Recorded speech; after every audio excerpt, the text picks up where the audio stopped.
السلام عليكم، ازيكم عاملين ايه؟ معاكم ندى الهمشري خبيرة الاروما ثيرابي. هنتكلم النهارده عن حل لمشكله بتزعج مننا ناس كتير جدا. ناس بتأذيهم في الصيف وناس بتأذيهم في الشتاء، وهي قشرة الشعر. قشرة الشعر من الحاجات المزعجة جدا، ومش بس في شكلها او بتخلي شكل الشعر مش نظيف، لا دي كمان بتأثر على البصيلات وبتسبب تساقط وبتسبب كمان ضعف في نمو الشعر نفسه. هنعمل كمان مش وصفة واحدة، وصفتين في وصفة. أول وصفة وهو هنعمل ماسك هيطهر فروة الراس. مش بس هيطهر فروة الراس، ده كمان هيقوي البصيلات ويصحصح بصيلات الشعر من تاني، ولو بنعاني من تساقط هيعالج معانا كمان التساقط. نبتدي بأول حاجة فيه وهو زيت شجرة الشاي. زيت شجرة الشاي من أقوى المطهرات الطبيعية اللي على وجه الأرض. عشان تعرفي ان زيت شجرة الشاي مظبوط، اولا زيت شجرة الشاي بيستخلص من الساق، لا من الورقة ولا من البذور زي ما ناس كتير بتقول للأسف. ريحته ريحة الديتول او ريحة المعقمات الحاجات المطهرة. لو ريحته كده يبقى تمام، الزيت ده مظبوط ونبتدي نستخدمه في الوصفة بتاعتنا، وهنحط منه 5 نقط.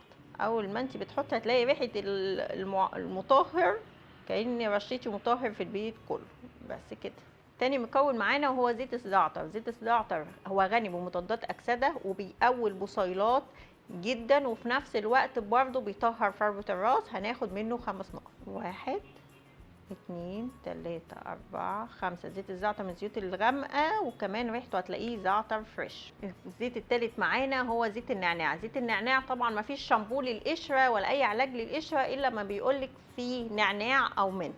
النعناع هنا نعناع طبي مركز جدا، باخد منه 3 نقط فقط لا غير. ريحته قوية جدا. 1 2 3. وبما ان القشره بتكتم على نفس البصيله بتاعتنا، واحنا عايزين البصيله ترجع تتنفس تاني وتتنشط بسرعه جدا، فعشان كده معانا زيت الثوم. ده زيت ثوم بيور، ريحته طبعا ثوم، بس مع الوصفه بتاعتنا زيت النعناع هيغلب عليها جدا.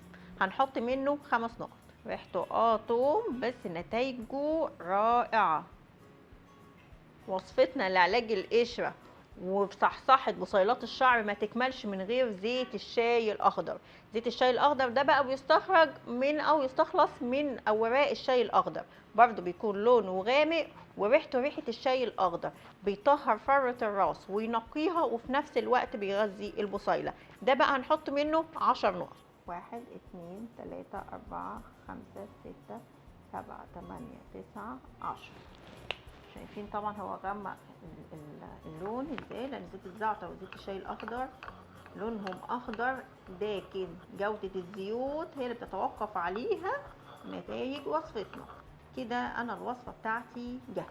طريقة استخدام بقى او علاج القشرة، معلش استحملوني، بتختلف عن اي ماسكات او حمامات زيت بنعملها لشعرنا. اولا الوصفة اللي احنا عملناها دي لفروة الراس بس، ما بنحطهاش على الشعرية باي شكل من الاشكال، بس لازم تكون فروة الراس نظيفة في الاول. يعني بغسل شعري الاول بالشامبو، تكون الميه الى حد ما سخنه، مش سخنه بس فتره جايه على السخن، عشان عايزه مسام فروة الراس تكون متفتحه. ببتدي افرق شعري واحط منه وادلك بشكل دائري بصوابعي مش بضوافري. محدش يدلك كده، بندلك كده.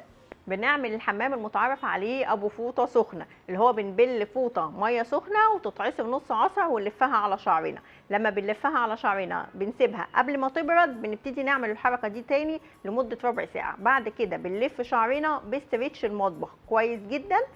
وممكن خطوه دي اختياريه ان انت فوق الاسترتش المطبخ تلفي ورق فويل. ليه ورق الفويل؟ عشان يحتفظ بالحراره اكتر، فيعمل عازل هواء وحراره على شعري من بره، فيخلي البصيلات تتفتح اكتر وتتغذى اكتر وتتطهر اكتر.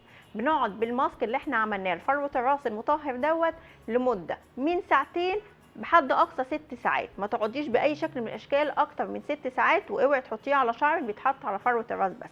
بعد كده بتخشي تغسلي شعرك بالشامبو، والشامبو ده اللي هو في الوصفه بتاعتنا. طبعا كلنا عارفين ان اي شامبو للقشره بينشف الشعر، وكلنا بنعاني من المشكله دي. عشان كده مش محتاجه تجيبي شامبو للقشره يضر شعرك او فيه اي مواد كيميائيه. هاتي اي شامبو خالي من كلوريد الصوديوم والسلفات وغني بالمرطبات زي جوز الهند او الكرياتين او الارجان الخ، وبنضيف عليه اللي احنا هنقوله دلوقتي. اول حاجه زيت شجره الشاي من اقوى المطهرات. لو الازازه، انا هتكلم على الازازه الستاندر اللي هي حوالي من 300 ل 350 مللي، بحط عليها 3 نقط من زيت الشاي الاخضر، 3 نقط من زيت شجره الشاي، 3 نقط من زيت الزعتر، و3 نقط من زيت النعناع. الاهم بقى ان انا قبل كل مره هاجي استخدم الشامبو هرجه كويس جدا، وبعد كده ابتدي احطه على شعري واغسل بيه شعري كويس. هتعملي اي حمامات لشعرك اوعي تسيبي اي اثر دهني في فروه الراس، لازم تنضفي فروه الراس كويس جدا بالشامبو عشان ما تسببش معانا قشره. الوصفه دي تقدري تعملي الحمام اللي احنا عملناه وتستخدمي الشامبو برده بتاع القشره اللي احنا عملناه مرتين في الاسبوع. لازم تستمري مش اقل من 3 شهور، فروه راسك هتبقى فله، وكمان هيمنع التساقط، شعرك هيطول ويبقى شكله صحي جدا. شوفونا في وصفه تانيه مع ندى الهمشري. سلام عليكم.